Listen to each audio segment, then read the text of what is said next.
Terry Kolath. I'm here with Seth Mendel of Teledora. You probably know him as the man who brings us history, and we're delighted to have him. This time we're talking about a brand new session, the topic World War II. Thank you for joining me, Seth. Well, it's awfully nice to be here and to talk about World War II.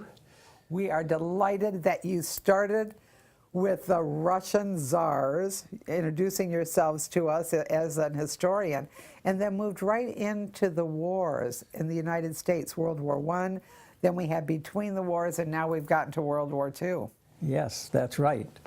It's a number of sessions and a lot of material, but I think it's something that people are very interested in these days because we unfortunately seem to be surrounded by conflicts throughout the world. As you take us through these sessions, one of the things I appreciate the most is your well thought out and well written descriptions of each session. And that in itself is an education to read in the Academy brochure. But let's start with a general overview. What are your hopes for covering in this 6-session series on World War II? Well, it's going to be a broad brush stroke, so to speak, because the war went for 6 years, if not longer, if you think about the Orient and the Japanese. And so there's just so much material. And of course, there's been so much scholarship, so much research, so many books, so many movies. Right. The Longest Day. And so what I really am going to do is, I say, a broad brush approach, not trying to do everything in depth.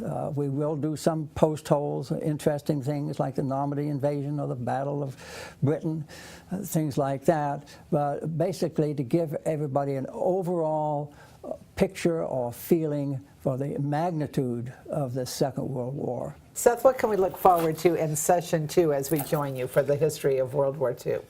Well, this Session 2 deals with the Battle of Britain.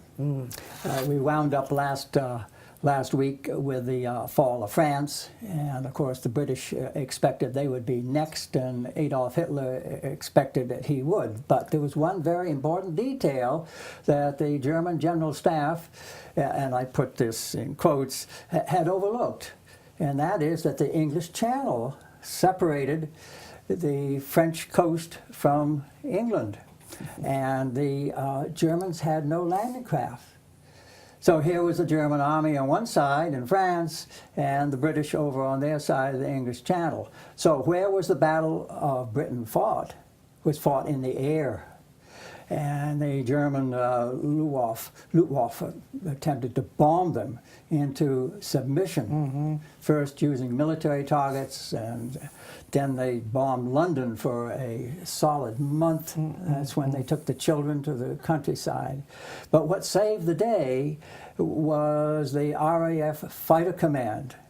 The fighter planes with the RAF pilots would take off. See, the British had radar, and they could spot these German bombers coming across the channel. And so these fighter planes would take off and get up into the sky and then attack these German bombers.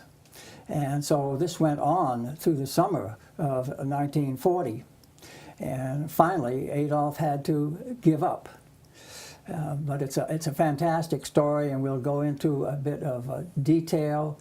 I have a personal connection, in a sense, to part of that battle, in that there was a sonnet written at the time by a young fighter pilot who graduated from Avon Farm School, where I taught. He graduated in 1939, joined the Canadian Air Force, and went over and flew missions against these German bombers, and wrote this sonnet. At any rate, and it's posted throughout the world. Fabulous. Particularly at our Air Force Academy out in Colorado Springs. Anyway, we fight the Battle of Britain, and then Hitler became frustrated by the fall of 1940. What do we do next? And so he looks to the east, and of course that's Russia. And the code name for the invasion of Russia was Case Barbarossa. And so there's a lot of detail that goes into the planning for that and what he has to do in preparation. And we wind up this session now with the United States. I mean, where have we been?